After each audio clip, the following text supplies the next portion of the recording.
Yeah, I think just putting storage on the shirt helps. Storage is a big part of how you build a very profitable, cash flow positive moving company. And then, I started working with the owner a little bit, and I'd see he's charging these guys like $2,000. And he goes, oh, thanks, Ryan. Here's your $100 for the day. Yep. And of course I'm happy. Then I'm doing this weekend after weekend. I have not been on the truck in a while. I think that's really led to our growth. I mean, you have to work on the business, not in the business. Exactly. And that's the whole thing. 100%. Hey guys, Jason Bergenske here with Shift Happens. Today I got Ryan with me from the Local Movers. And thank you so much for coming on to be on the show. You came to our office today. I know it was a big, long drive for you to get here. Yeah, thank you for having me. I'm happy to be here. It only took me 20, 30 minutes to get here, but it's a beautiful office, beautiful studio, and I'm really happy to be here. Sweet. Well, perfect. So normally during these things, we pretty much just kind of want to, like most of our viewers and listeners, they're moving company owners or people that own small businesses, and just trying to better their lives, better their business. And that's kind of why I got you here, because obviously I know you got something going really special, and just want to hear how you started in the business of the moving industry. Yeah, definitely. So it's a pretty interesting story, as most people are, I guess. But so let's just go back, I guess, to 2021. That's when we started. Yep. So we're on year 4 now, 2024. I graduated college in 2019. Never had any experience doing any moving. I guess when you look back at it, I was kind of always a guy with a pickup truck, and I played sports, so I could, lift some stuff. And I helped, some buddies maybe move a couch or something in college, but nothing to do with the moving industry. Sure. Ever. I didn't even know it was an industry, to be honest. I didn't even know it was an industry. And then I'm from New Jersey, so I moved right after college. I got just a normal desk job down here in Orlando. Yep. And, I think the plan was, work 2 years, go back to college, get a master's degree, and then go on to get another job to pay more money. Yep. And then, I got that job. I worked 2 years. And then, on the side, one of my buddies, I started needing some extra money for just like the weekends and stuff. So I started helping doing moving on weekends. One of my buddies showed me Craigslist. Yep.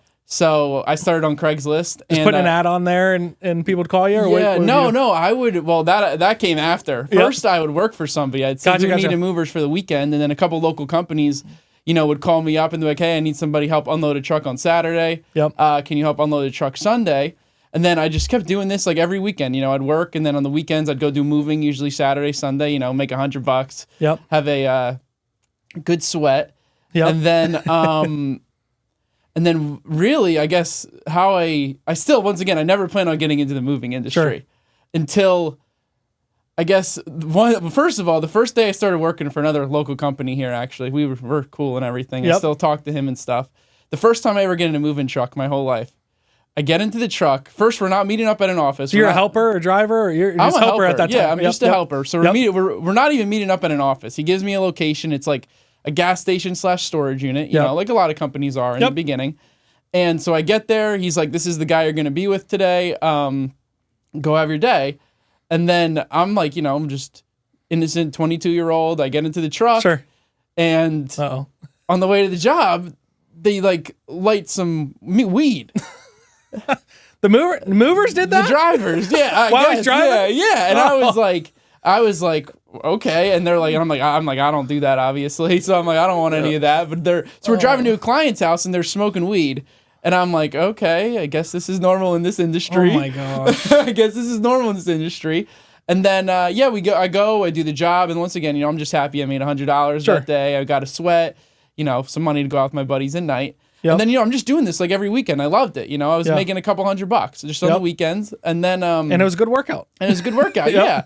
And then still like in the back of my mind, I'm like, so yeah, these guys I'm working with, they're like doing some, other stuff that's like a little shady. And then, I had a little bit of a business mind, and I'm like, okay. And then, I started working with the owner a little bit. Yep. And then we got to the point where I'd be at the end of the job, and I'd see he's charging these guys like $2,000. Yeah. And he's charging them $2,000, and he goes, oh, thanks, Ryan. Here's your $100 for the day. Yep. Then, of course, I'm happy. But then I'm doing this weekend after weekend. Yeah, $2,000. Here's your $100.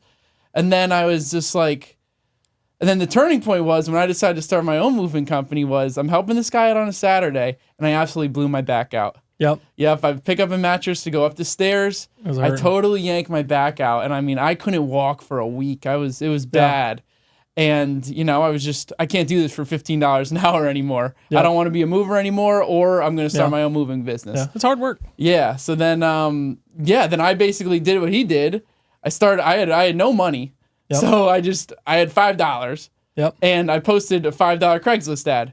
Who needs movers? So reversed. Yep. Then I just put my phone number on it. And then the phone started ringing. My personal cell phone number. No, nothing. It started ringing. And that's pretty You started much. off, you started doing what, labor only? You'd show up and do, or what would you do for the moving stuff? 'Cause you didn't have trucks then, obviously, and stuff like that. No, I had nothing. I truly like. Do you have dollies or anything? Nothing. Nothing. I started with $0. That's so awesome. if anybody wants to get into moving, I was the person. I had no money. I started with a $5 Craigslist ad. Yep. So the $5 ad, my phone started ringing, and then I was like, I knew nothing. I had nothing. I knew nothing. So I'm like, first I got to find a U-Haul. Yeah. So I searched local U-Haul dealerships, and they're everywhere. And then so I was in downtown Orlando, living in downtown back when downtown used to be a lot cheaper. Yep. I remember I was paying like $700-800 a month in rent, and now it's a lot of money. But so I was living downtown, and right near downtown there's this gas station that rented out U-Hauls,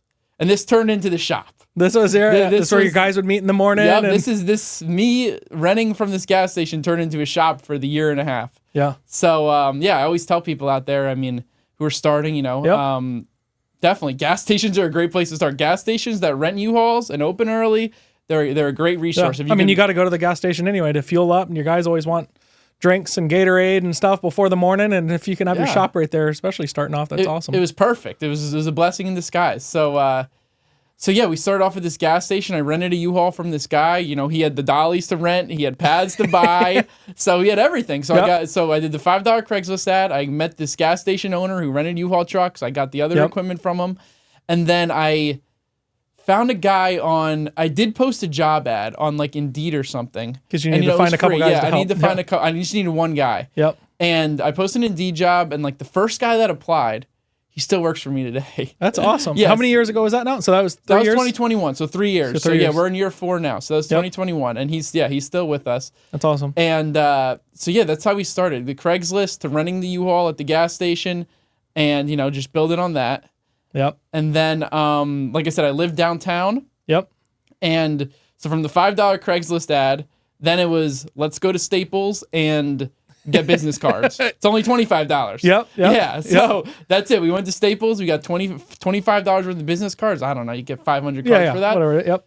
Pounded pavement, downtown Orlando. I took those 500 business cards. I saw every single apartment building downtown. That's I gave awesome. the leasing agent cards, and I went in the mailroom and gave them and put cards in the mailroom because you should put your business cards in the mailroom. So, and then that was really a start. We do $5 on Craigslist. We would have people from the apartments call us. Then once I did that, I'd call the guy at the Chevron right downtown. Hey, I'm gonna get a U-Haul, and we do it. And he'd have it ready for you. Yeah. And this is the interesting thing, which I think is really neat, is that you coming from nothing in that $5, right? Yeah, $5. And that you've got big companies out there that you're competing against that are not doing any of that stuff. I mean, you're talking about pounding the pavement, going door to door, dropping off cards in places, and that's how you were able to pick up so much market share and be able to grow your company because your competitors weren't doing that.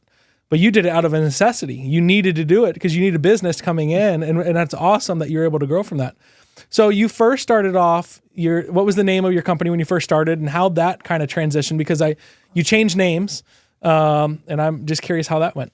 Yeah, so that's another great story. So when you're picking the name of your moving company, it's kind of hard. Yeah. And there's so many different ways to go. And my high school, I was right on the state line in New Jersey and Pennsylvania, and so our name was the State Liner.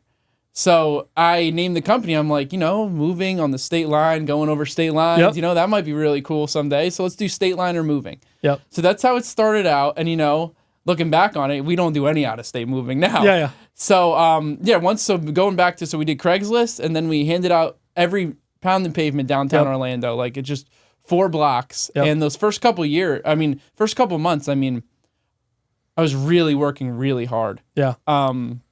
Were you seeing much results yet, or it was kind of like they started coming after? I was seeing results, but I was really narrowly focused on downtown Orlando. Yep. So the gas station where I rented U-Hauls was downtown. Yep. And all the apartment buildings downtown. And we'd really I didn't charge enough. I was really cheap at that time. I didn't have a ton of overhead because, I just rent the U-Haul a mile away. Then we just built it really up from downtown apartments. And, then we got to the point, we were doing 3 apartments a day, 7 days a week. Yep. And I worked really hard for a long time, just downtown, just pounding pavement. Yep. And then, so then the next step was, hey, let's expand the marketing. And then I was like looking around, hey, what should I do here? You hear a million things. Sure. And I had somebody tell me once, it's like, what about yard signs? Yeah. So I was like, yard signs, that's a good idea. So I went to a downtown print shop and an Orlando print shop, and I was like, hey, can I get some yard signs that say local movers with my phone number? Yeah. And so I went. Didn't have your actual company name. Just said local movers. Local movers, just bandit Local signs. movers phone number. That's it. Local movers and my phone number. Yeah. So I went out. I got 100 yard signs, and I went to all the surrounding busy shopping centers. Yep. In the local area, there's all the shopping centers. Yep. And I put out a sign. I'd go Friday night. I'd work all day because the county's not working midnight. over the weekend. Yeah, Friday night. Friday night at midnight, I'd go stick out the signs outside the shopping centers, and then that got us a lot of calls, and everybody's like, "Oh, so you're the local movers? And I was like, "Yeah, I guess we are." So we changed our name. Yeah, so we changed and we kind of changed our name. We changed our branding, our strategy to we're the local movers. We're really just gonna dominate this local area. Yep. We're centrally located perfectly in downtown Orlando. Yep. So we're gonna just, we're gonna take this over. We're gonna really just focus on this downtown and the suburbs, and we're just gonna move people locally. And so that's how we got our name, the Local Movers. That's so funny. It was like accidental, completely accidental. Didn't even. So when you first started, like you were doing that stuff. So like at what point did you realize it was time to buy a truck or stop renting U-Hauls and stuff like that? Obviously, I'm sure you still do when you have busy, but what's that process like for you guys? Yeah, definitely. So that was definitely a turning point. Like I said, the first year and a half, I worked really hard. Too hard. I tell people I worked too hard. It was just 7 days a week. I would nonstop. I would labor from 7 a.m. until 5 p.m. Then I'd get on the phones from 5 p.m. until 8 p.m. And then I'd go out and put signs out or whatever I had to do. And I was doing that 7 days a week. I was just working too hard. Yep. And because I was doing too much myself, but at the same time, I didn't have much money. Sure. But I burnt myself. I was pretty burnt out. Yeah. I remember this. Like right after year one, I was pretty burnt out. But then as year one finished, I kind of looked at everything. I'm like, wow. I mean, we did pretty well. Yeah. For our first year. We made some money. Yeah. For our first year in business, I'm like, I'm so engraved in every day to day that I'm like, I didn't even know we did this much money. Yeah. And then I was like, but you know what? I need to change some things up. Sure. And so then this was, I guess, the summer of 2022. Yep. And that's when, we got MoveitPro. We got a CRM, awesome, which was huge. Yep.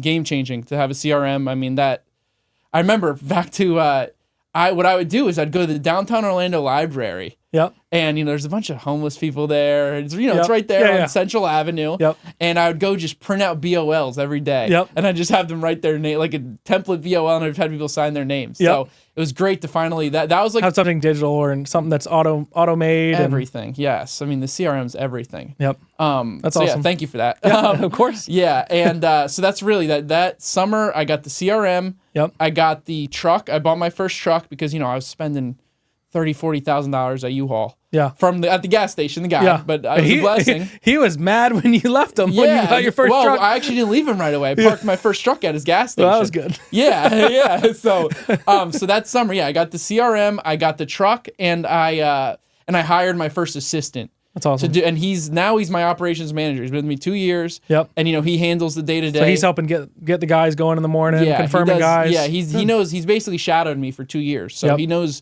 I'm very confident with him, and he's very good at his job. He runs operations. He knows how to do sales. He handles all customer service claims. Good. All that. So that was that summer. I got the truck. I got my assistant. He started as part-time. Now he's full-time. Yeah. Making good money. Yep. And I got the CRM, and that's when we started to scale. Yep. That's good. And then, so what would you say the majority of your business is now? Like, is it like half apartments and the other half's normal homes, or like what would the split be, you think? Yeah, I mean, it's totally shifted. Yeah. Podcast. Shift happens. Yeah, no, I mean, it's totally shifted. Yeah. Completely. Because you started off with probably more apartments and stuff, because that's where you're knocking on doors all the time, and you're doing the yard signs, which was suburbs, which was good. That helped. But so we for year one was all apartments, and now, year 4, I mean, our average, our normal move is we do about a probably $600,000 home. Yeah. We mostly just do homes good. over $500,000, and we've totally just grown and changed everything, which I think everybody should, that's a huge turning point. We're charging a lot more money. We're getting a lot higher value moves. I mean, when you start out, your average move, could be $500. Yep. And now, we try to, our average move's got to be probably around $1,200. That's what we kind of go for. And so we really shifted clientele from, the 1-bedroom, 1-apartment downtown to now, we work all the suburbs around here, and usually the more affluent suburbs, the Windermere, the Claremont, the Winter Garden, all the areas here in Orlando. And that's one of the neatest things. And that was one of the things like I remember when we had J&J was like, some movers specialize only in apartments. And for us, we did apartments also, but apartment moves were much more of a pain in the ass than doing normal home moves. And I'm not even talking about the money, but like we would go and move $1 million home at that time. So maybe $1.5 million now. And, it'd be a big move, good money. And like, even if things didn't go perfect, the customers were super laid back. Like they weren't grumpy about it. They weren't penny pinching.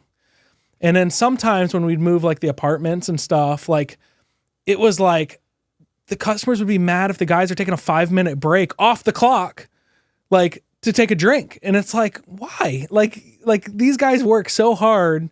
And it's just, I think it's different. I don't know what it is specifically, just different levels of where people are at, I guess, and the different types of customers, which is interesting.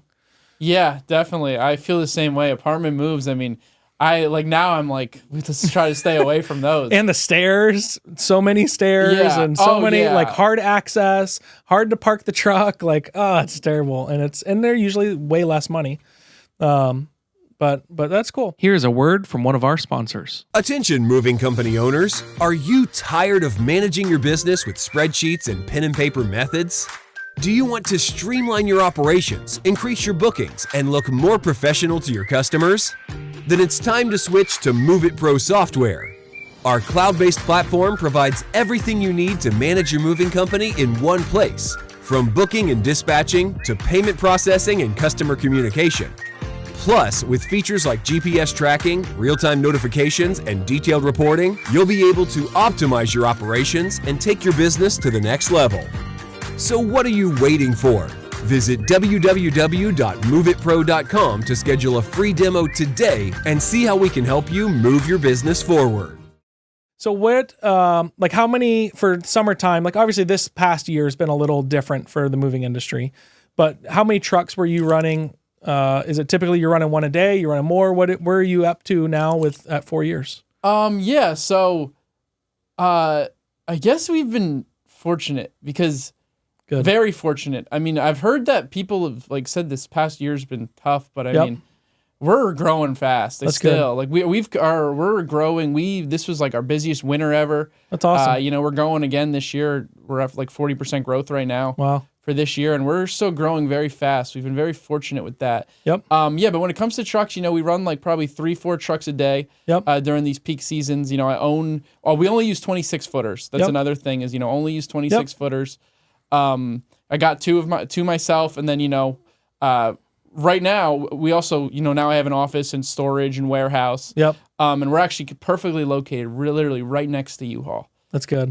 So, we're there, we got our own trucks, and then every morning, it's easy to get one. I walk there. Yeah. We walk there. Yeah, or my nice. operations, or my movers, or my operations manager, that we walk there. Yep. We literally walk from our office to the U-Haul. And it's easy to fuel up the trucks because the gas station's right there. Yeah, so it's very convenient, and we're very fortunate to do that. So yeah, we're running 3-4 trucks a day. Good.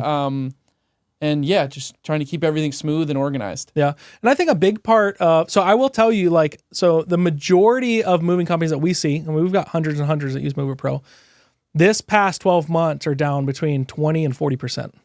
That's a big number. Yeah. The average moving company.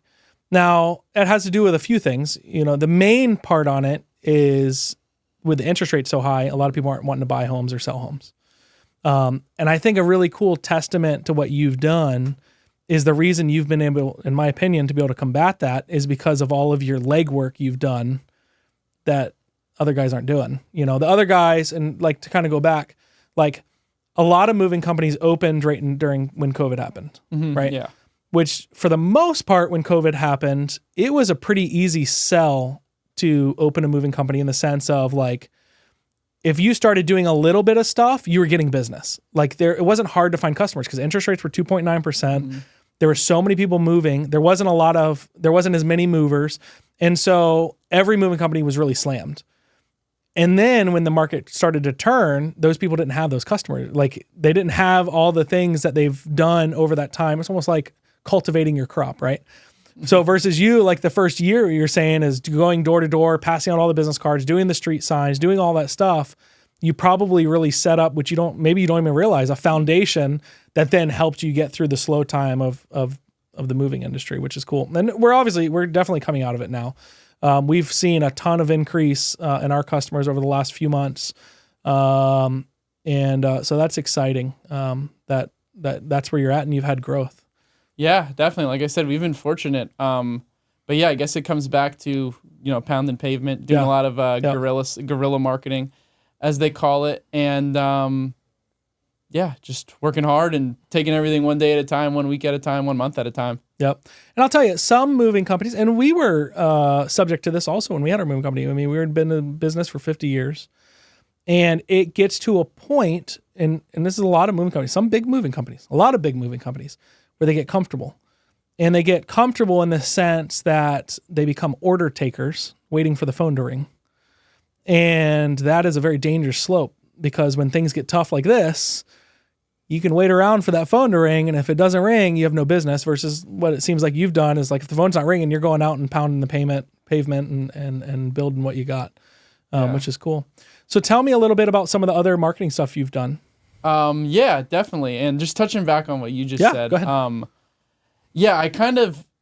I feel like you kind of got to shift again, or saying it again. It's like that slow versus busy shift is you kind of got to say like slow. When you're slow with jobs, I mean, that's when you got to be your busiest. Yeah. Yep. If you're slow with cash flow or revenue, I mean, that's when you're your busiest. That's when I'm my busiest. Yep. That's when I'm, doing pound the pavement, as we like to say. And, when we're fully booked and, we're running 5 trucks a day and we're booking 5-10 jobs a day, I mean, that's kind of when we're slow. Yeah. When I'm, when it gets easier, the more jobs you have and the more guys and the more crews you have running, it actually is smoother. For us, it was. Because when you only got like one job today and then one job on Friday, and it's hard to get the guys because you don't have enough work. But once you start getting where you're busy every day and you got your set crew of 10 guys and then 15 and then 20 and then whatever, it grows up to, it's just super smooth. Every day, the same guys coming in. Every day they're coming in. They know what time to come in. They know what time to show up. You're really able to refine then your process of moving and building the company versus trying to cover jobs. Exactly. So yeah, we've been very fortunate with that. And we have a really good group of guys. I say that all the time. I know, once again, I hear people always, we're going to get into the guys later, I assume, just like labor and recruiting and stuff, but I've been very fortunate. I have really good guys, really good workers, and it's kind of been like that most of the way. And, I think that comes a lot down to, creating culture and being a good leader and that. But yeah, we've had really good guys. But back to marketing. What we're doing right now. Hold on. Anyone that's in Central Florida, you need to turn this off now. Okay, go ahead. Okay. Yeah. No. It's totally fine. I know. I like. I talk to a lot of the local guys. I'm friends with. At the Moving Legends. Retreat, I met a couple of them, and I love talking. We're all in the same boat here. I mean, there's more than enough business out there for everyone. Yeah, and especially in Florida, it's so fast growing. I mean, there's new construction everywhere. So yeah. There's. I think you actually said it at the Legends retreat. Is your competitions could be your friends. Yep. Yeah. So so for marketing right now, SEO has been big for us. Which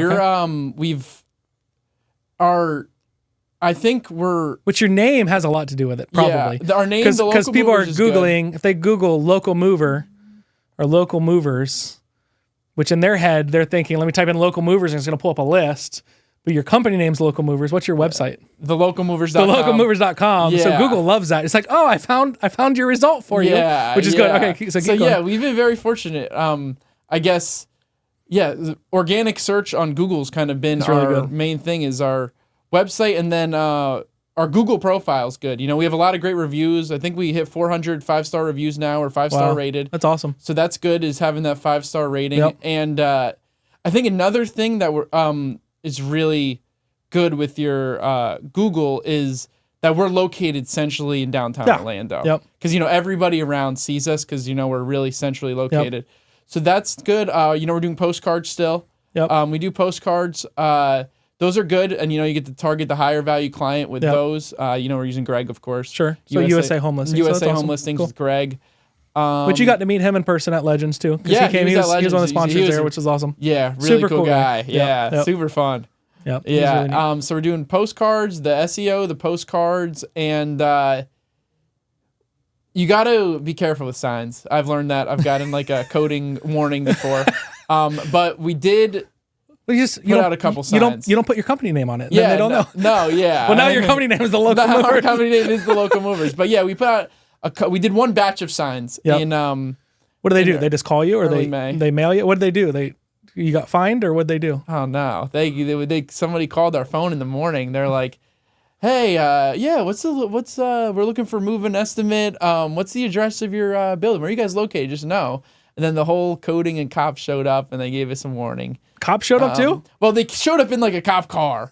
You know what I mean? They in the coding car. That's no good though. Yeah, that's not fun. Yeah, and Like, but hey it man, was- I'm just trying to grow my business. Can y'all give me a little? Yeah, all the politicians, look at them. They don't Yeah. get in trouble. Oh, that's crazy. Yeah, mostly just the Google, the postcards, and a lot of referrals. Yeah. That's been our big thing. I'd say we're about 30% referrals now. That's good. Referrals, repeat customers. So That's really good. And that's the number you want to keep growing, because that's the easiest customers to get, is the ones you've made happy in the past and refer people or repeat. Yeah, and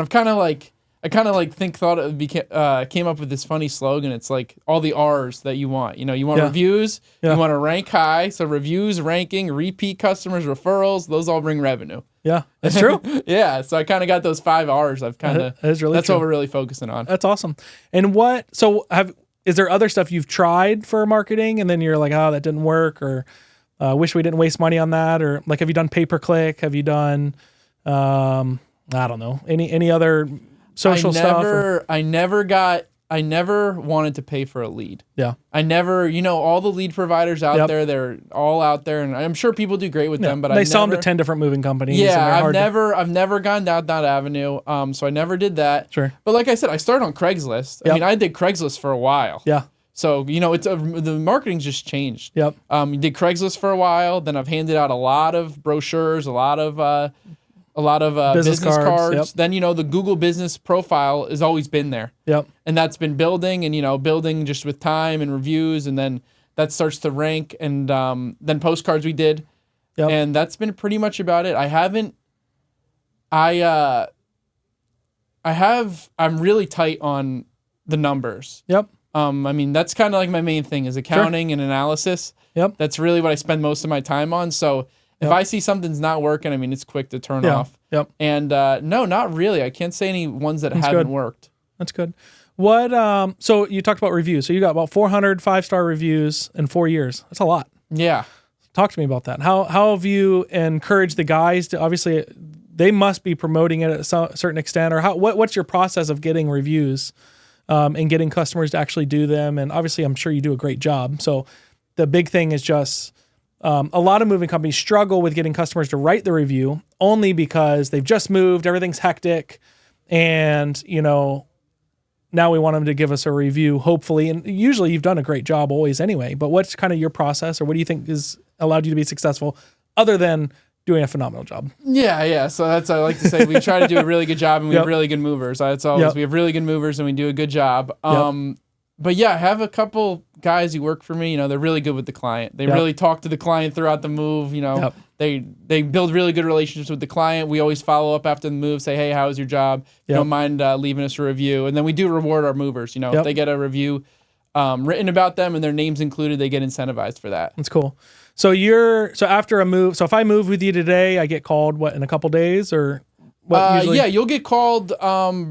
usually right after the move or the day after the move. We'll just make sure everything. See how everything went. If there was any issues, and then assuming Yeah. everything's good, obviously, then we ask for the review. So that's good. Yeah, absolutely. 400 reviews is awesome, especially in 4 years. I mean, that's huge. Yeah, and then of course the automation from the CRM. Sure. That sends out review. Hey, we want some feedback, so we get reviews from that as well. So that's good. That's really good. Yeah, so it's great to get reviews. Yep. What are you guys using? So I know you use MoveitPro. Are you using the digital bill of lading, like on tablets? Are you printing them out still, or what are you doing? No, we have tablets. So you have tablets. So your guys are showing up with using our software, show up to the customer's house, get the customer e-sign, and do all the payment and do everything all on. Yep, location? everything goes right through the tablet, through MoveitPro. It's super easy. The guys come in the morning.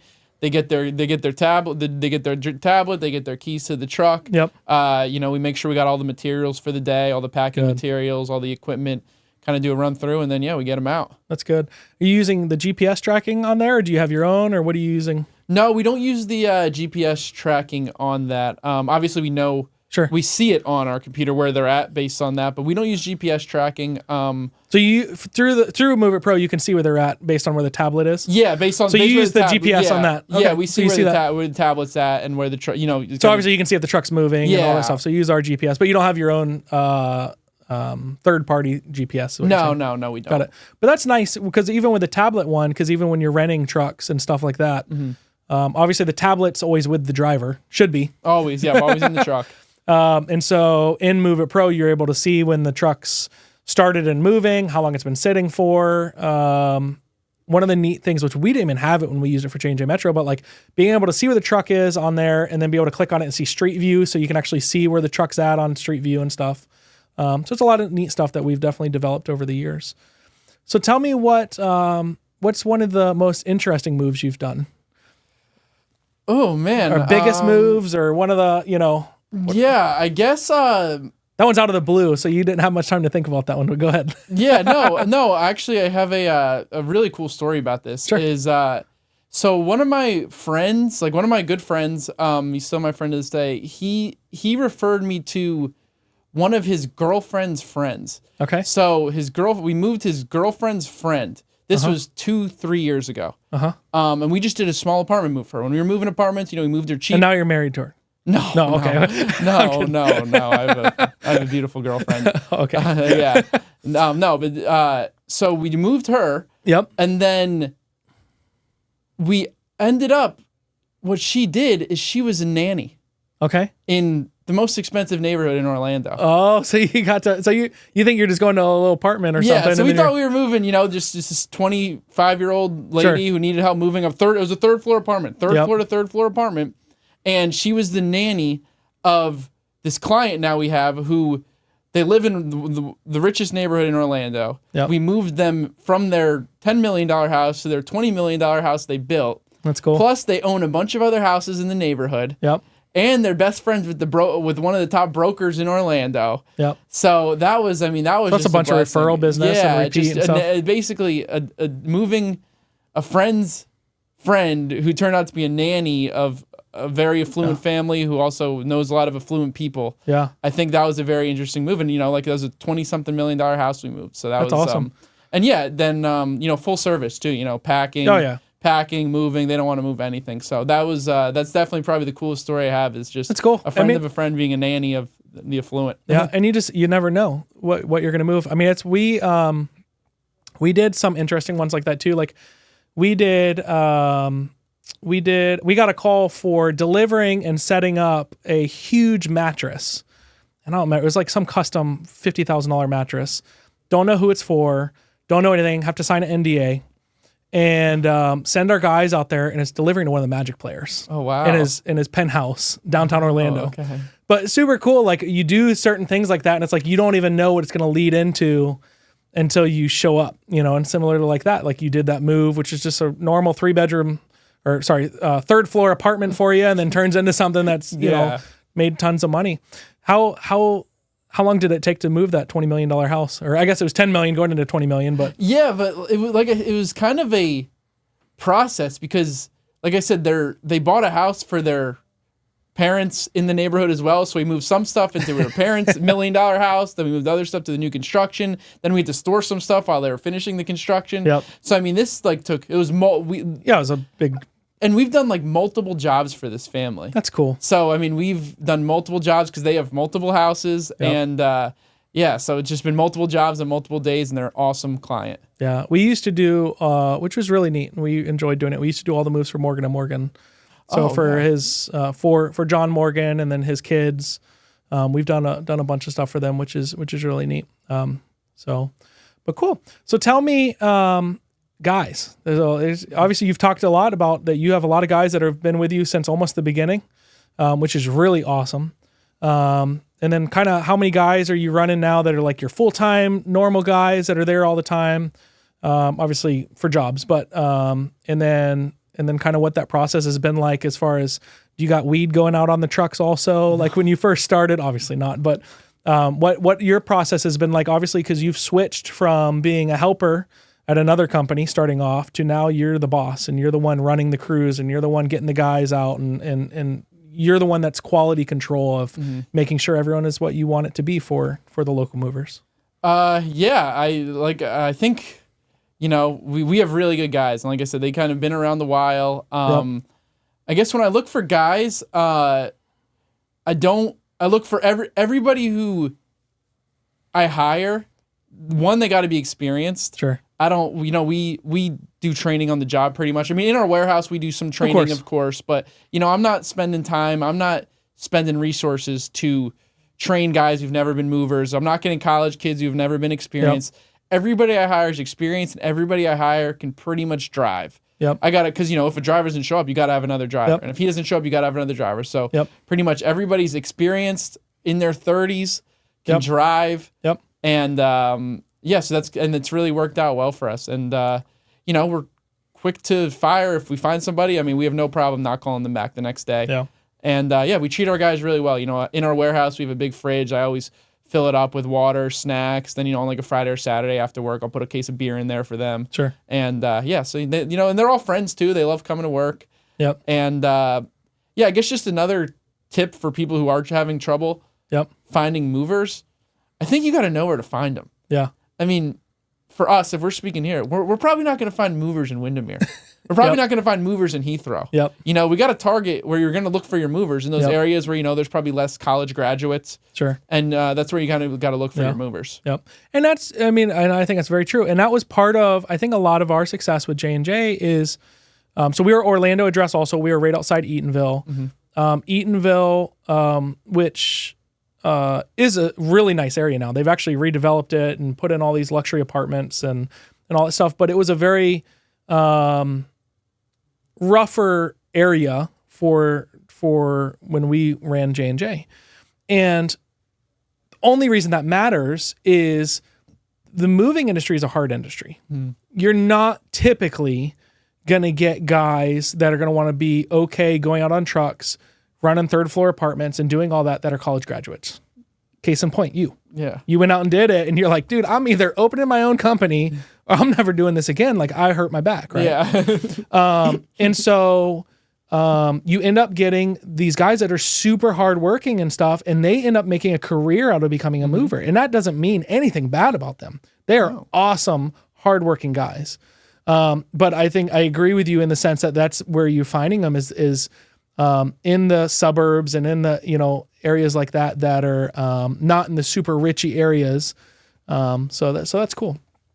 And go ahead. Were you gonna say something else? No, yeah.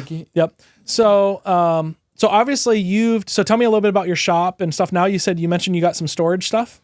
Yeah. So that same year, that big kind of changing year where, I got my assistant, I got the truck, I got the CRM. Yep. We also got an office and warehouse. So we were at that gas station for about a year and a half, maybe 2 years. I still go back and visit all the guys at the gas station, know.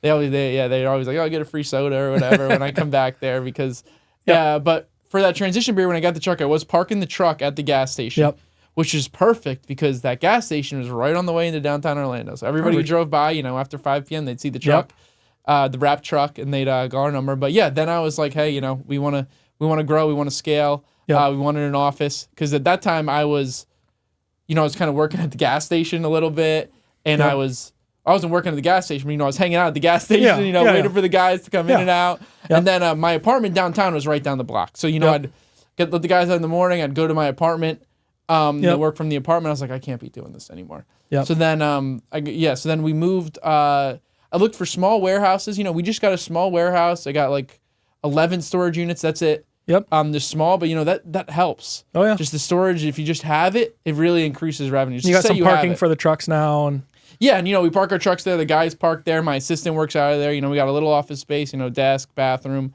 air conditioning. Just like a central location. It's cheap. It's perfect. And I think just putting storage on the shirt helps a lot. Yeah. I think that kind of that's definitely a differentiator among moving companies in my mind. Is I realized once we put storage on the shirt, we definitely started to get more clientele, higher end clientele. No, and it helps you in so many things. I mean, storage is a big part of how you build a very profitable, cash flow positive moving company. Because even in the slow times, and there will be a time where you get a slow time, but when in the slow times, you still have the storage revenue coming in. It opens up the point of you getting multiple moves from the same customer, because there's a lot of customers that, especially some of the bigger homes you're doing, where they're selling their $600,000-$700,000 house, and their closing for their new house isn't for a couple days or a month or whatever it is, and you got to have somewhere to put that stuff. And if you just move it to a mini storage, you might not get the move out. Hopefully you do. Hopefully you did such a good job, but you have no control over it.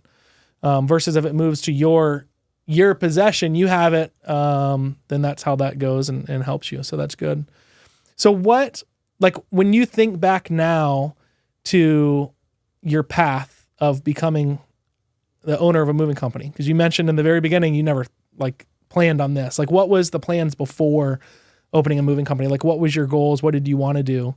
And then how does that look different than now obviously running a moving company? Yeah, so I guess I said it a little bit earlier, but I went to college, I got a degree, I got a business degree in marketing, and the plan was to work 2 years in corporate. I mean, a lot of people are from the Northeast. You're from New Jersey, New York, Connecticut. Yep. A lot of people, the plan is, hey, you go to college, you work 2 years, then you go back to a good grad school, get an MBA degree, then you come out making six figures in corporate America. Yep. And that was the plan. Yep. Yeah, so that was the plan. Then you started doing some moving on the side to make up some money. That plan's on hold for now.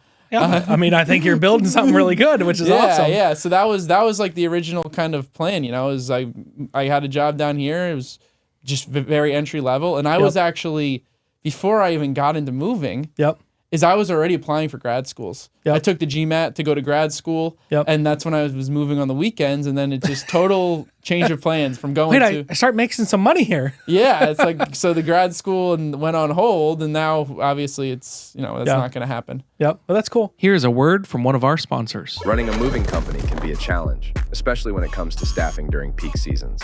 That's where Lion's Den booking service comes in. We understand the unique needs of moving companies and offer a solution that makes staffing easy and efficient. With Lion's Den, you gain access to a network of reliable professionals ready to assist you at a moment's notice. Our pay-per-minute model allows for flexible scheduling, so you only pay for the time you use. Let us do the hunting, booking, selling for you. And with dedicated support from our team, help is always just a click away. Sign up now and enjoy a 25% discount for the first 3 months of service. Take advantage of this exclusive offer to streamline your operations and maximize your profitability. Join Lion's Den booking service today and revolutionize the way you manage your moving business. So talk to me a little bit. You came to our retreat, Legends, which was a few months ago. So talk to me a little bit about what your experience was with that and what your expectations and how that met and stuff like that. Yeah, it was awesome. I've never been to any kind of personal growth, personal development, any kind of thing in my business career or my life. I know there's conventions and conferences everywhere, and that was my first time ever. Yep. And it was incredible. It was an awesome experience, the Legends Retreat. You guys just put on an incredible presentation. You learn so much. You meet so many people. You get time to relax and network. Yep. And the speakers you had there, you really hit on everything. And I don't even know if you know this, but I know from the retreat, we have a big group chat now. Really? Yeah, I didn't know that. You didn't know that? No, that's awesome. Oh yeah, there's like a huge group chat going on, and every day people are posting in this group chat. Hey, No shit. hey, I got to That's move, awesome. and we actually picked up a job actually. Really? Yeah, from Charlie's Angels. That's awesome. Yeah, we picked from up Darian. and they were like, "Hey, I got a delivery in Orlando. Do you have a company? Can you unload it?" So there's been a bunch of networking going on in that group because of the retreat. That's really cool. It's been, I didn't know that. Yeah, We set up a Facebook group and stuff, but that's awesome. You guys, it was a texting it's a group? WhatsApp group chat. That's awesome. Yeah, and everybody from the Legends Retreat is in it, and there's pretty much activity every day, and it's cool seeing people growing their That's business. crazy. Yeah, it's cool seeing people growing cool. their businesses, and everybody's like super excited for the retreat next year. That's cool. That's awesome.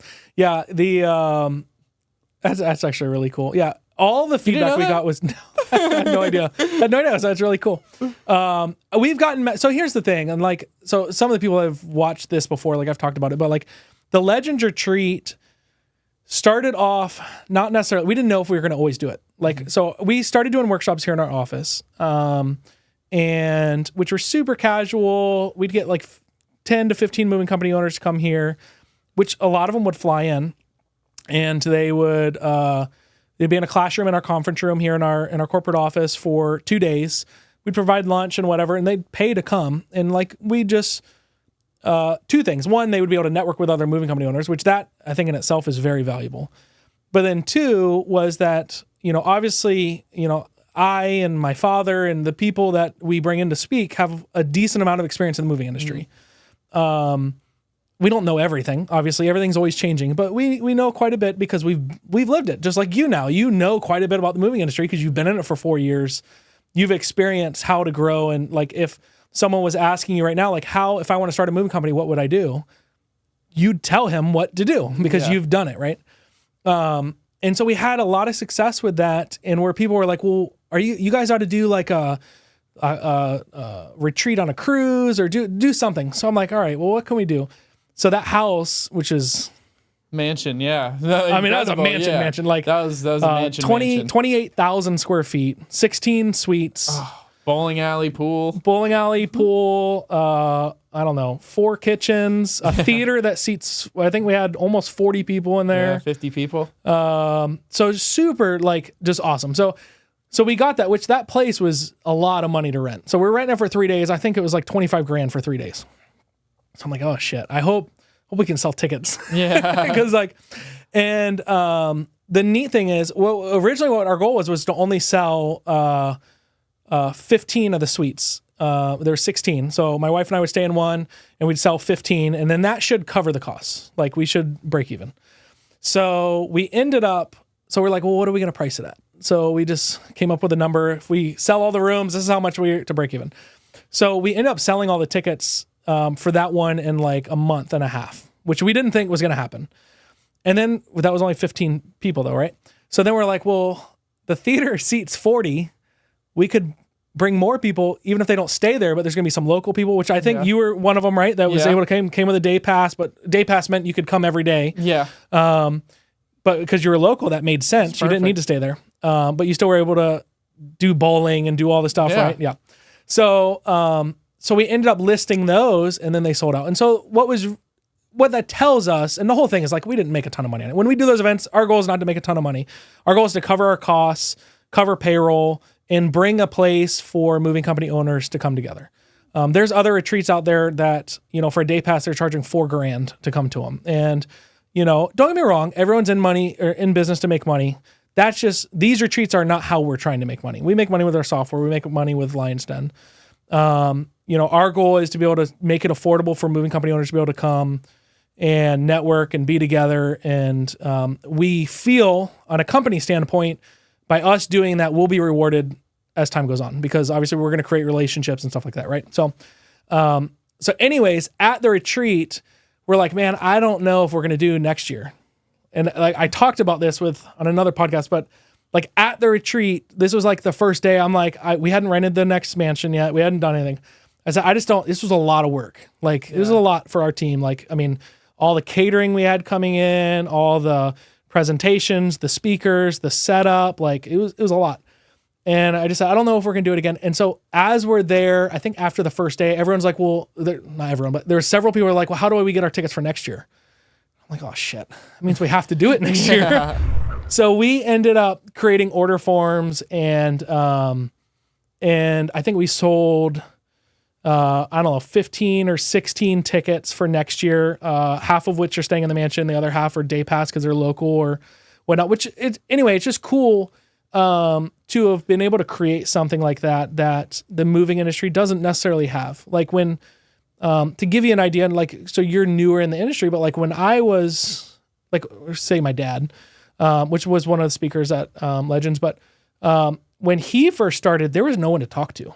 Like you couldn't call a moving company owner and be like, hey, like, what are you doing for your marketing? He ain't going to tell you. Like, he's just not going to tell you. There was no venues or events necessarily, other than there was AMSA, which is American Moving and Storage Association, which defunct now since COVID. But even that was mostly van lines, mostly big van lines. So Legends was a neat thing, and I'm excited. So I think right when we got back, so we pre-sold tickets, and then we've rented the same mansion for next year, which is cool. And don't get me wrong, I'd rent a bigger one if we had one, but there's not a bigger mansion. It's huge. In Florida. The only hard thing we had there was parking. Parking was rough because we had so many people. Yeah. But it was a blast, and the house was really set up good for what we had. Having that theater was the biggest thing, I think, because we could have the classroom style with 250-inch theater screen, and we did movie nights and did like you mentioned bowling, and did you go swimming at all? No, I didn't bring a bathing suit. I should have. Yeah. We had a lazy river and hot tubs, and I was surprised how many people went swimming and stuff, which it was a blast. We had open bar, some basketball court, arcade. Yeah, it was indoor basketball. And so like I think that's just really what's neat for us, and that makes me happy. Like being able to see that, and like you guys have in the chat group, like I think that's awesome.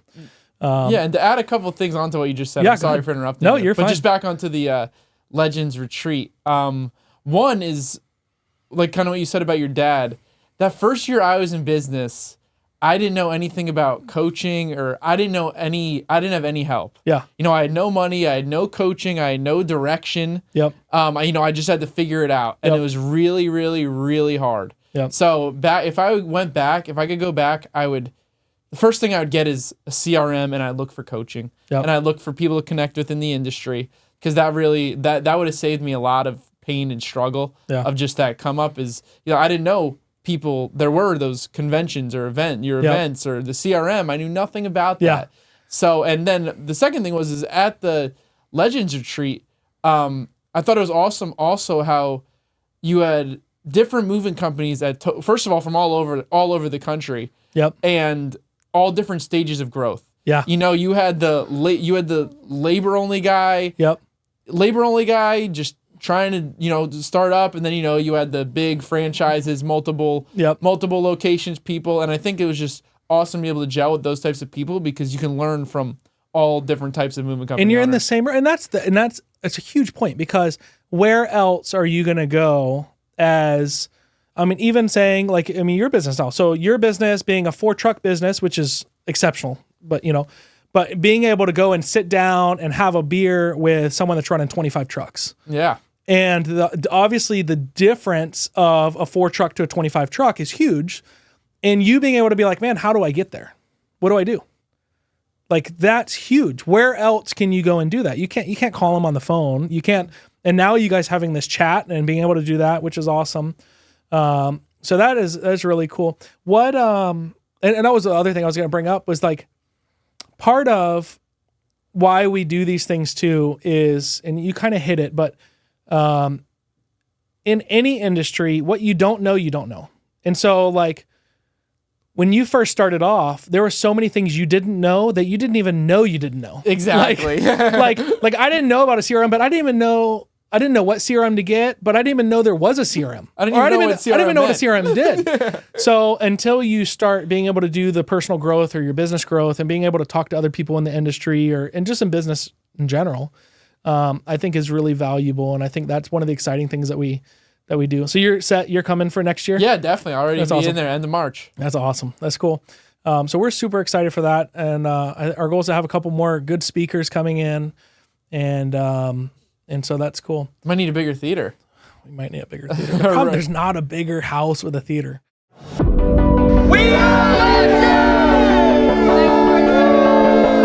The wealth of knowledge, the wealth of experience, being able to network with other moving company owners, share experiences. And being able to bounce ideas off of each other and gain knowledge and wisdom from everybody else's experience. And we know that we're going to take home. That's the best experience I've had in a while. Thank you.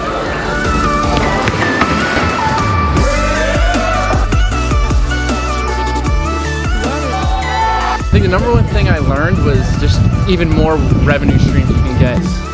If you're a mover and you don't come to these retreats, you're crazy. Because the knowledge that you'll gain, not only from learning from Gary and Jason, who ran a big moving company, but it's the other people that come here that you can share ideas with. And all ideas are good. And if you just go home with one, just one, you're better off. It's worth all the money that you could ever pay for. Get down here, enjoy it, have a great time, and learn and grow your business.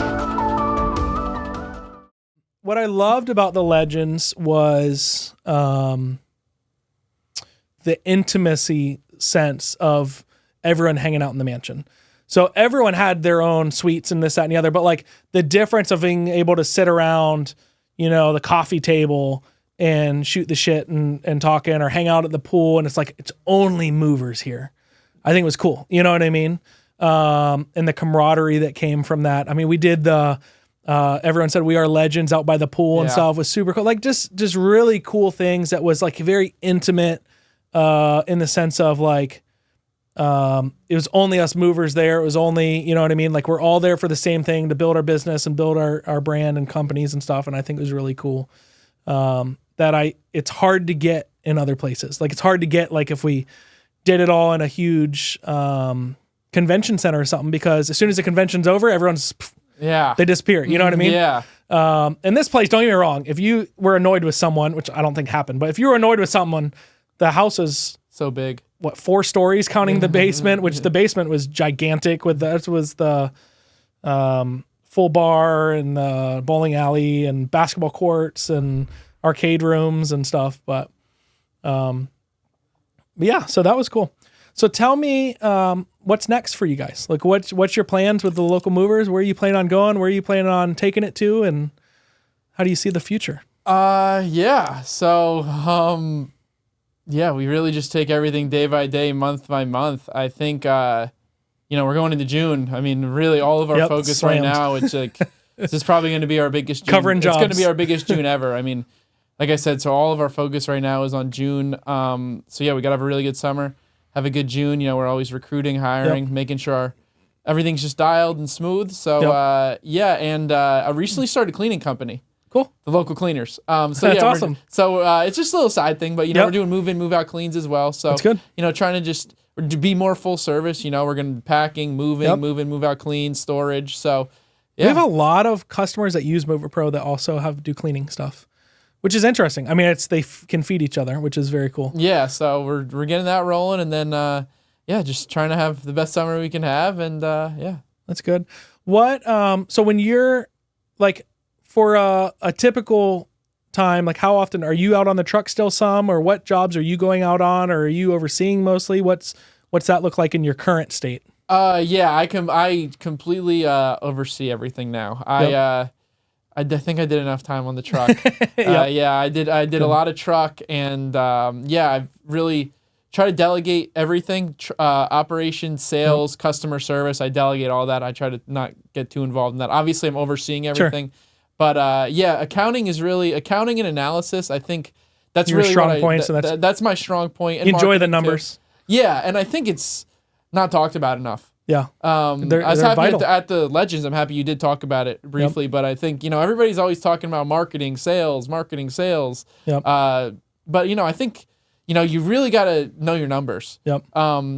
Every single Monday, I sit down, I look at every single number. I can tell you how many phone calls we had, how many bookings we had, our revenue compared to last year, our revenue compared to the year before, and, kind of just say, we're going to make this much money next month, and then... Yep. So really just diving into the numbers, that's pretty much my day-to-day. Yeah.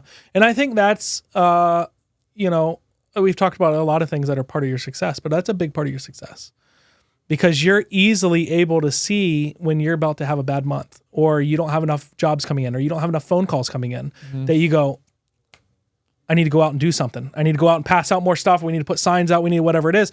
And you can adjust before the bad shit happens, before like you have a bad month. Does that make sense? Yeah, absolutely. I mean, like, we look at the month ahead and we're like, we're going to make X amount of money. Sure. And, we're only going to spend X amount of money on marketing. We're going to spend 5 to 10% of it on marketing. Yep. So, for example, if in June, we're going to make $100,000. Sure. That's our estimate. Then, hey, we're only going to spend $5,000 to $10,000 in marketing. That's it. Yep. We're not going to over splurge. We're not going to spend way too much money that, at the end of the day, we end up losing money. Sure. So that's exactly, I think that's a huge benefit is, just really knowing your numbers. Yep. When was it that you were able to come off the truck? So obviously 4 years you're in now. When do you think, and obviously I'm sure there's still times when if there's guys short or you're a huge corporate job or something where you show up, but when was like the normal that you were able to get off the day-to-day, every day you're out on the truck? Yeah, I mean, I like probably a year and a half ago. I have not been on the truck in a while. I mean, I've kind of really made an emphasis not to go on the truck, and I think that's really led to our growth. I mean, you have to work on the business, not in the business. Exactly, and that's the whole thing. 100%. And like I literally kind of say all the time, I can't go on the truck. I can't answer the phone. I have so much other stuff I need to do. Yep. So I mean, I haven't been on the truck in a while. Like I said, I do drive-bys all the time. Sure. If there's a job nearby our office, I'll go pop in, talk to the clients, see how the guys are doing, bring them some waters and whatever. Like I'll stop by, see how everybody's doing, get some content. Yep. And but that's it. But yeah, no, I haven't been on the truck in a while. That's good. And you brought up content. You've been starting to you're doing more and more social media stuff. I've seen some of your stuff definitely. How has that been going for you? You show up to moves, I guess, and you'll do some stuff with the guys or of the truck and stuff like that, or what are you doing? Yeah, so that's been something I've been wanting to do for a while. You see, just people I'm not a big social media guy at all. Sure. But people have been telling me you got to do social media. You got to do social media. So now I'm kind of trying to put an emphasis on social media. We got some new uniforms, and I try to go out. I'm trying to film some videos. And just provide value. That's good. And I have a girl that manages all of our social medias. Her name's Maria, and she handles all that. So you shoot the videos, you just send them to her, and I just send it to her. She edits them. She produces all the content, and then what she also does is, her job is she's following all the local realtors, she's following all the local mortgage brokers, she's following all the restoration companies. So hopefully they follow you back, and then all they'll be seeing your stuff. Back, and then we want to get them to see our stuff, so then they refer us. And that's another big thing that we've been doing. So. Yep. I'm trying to, even though I don't like it, I don't love doing social media and filming videos, but it's something that I think is a necessity right now. And I try to do it all in one day. Yep. We'll film 4 or 5 videos in a day, take a couple pictures of the guys doing moves and reels, and then I'll send that to her and say, hey, post 1 a day. And she'll take care of it from there. She'll message all the realtors and talk to all of them. That's good. And what, as far as, uniforms, you just switched uniforms, that's the shirt you're wearing now? Yeah, we got these collared shirts right now. That's good. And they're good for sweating and stuff like that. Good. They're nice and light. Cool. Well, that's awesome, man. Well, thank you so much for coming on and driving here and coming to see our office. It makes me happy that you've been using us for a few years and your experience has been good. And just that your company's growing so much. I think that's awesome, especially in my neck of the woods. Like our moving company was in Central Florida for 53 years before we sold it. And I think that's what's really neat is to see someone else coming in, young blood too, I think is really cool. And hopefully we'll get you on the show again when you're up to 10 trucks. Yeah, definitely. Thank you for having me. Really, I really appreciate you having me here, and I'll come up whenever to the office and stop by. Thank you very much. Thank you so much, buddy. I appreciate it. Thanks for tuning into our podcast. If you haven't already, hit the subscribe button and get notified each time a new one comes out.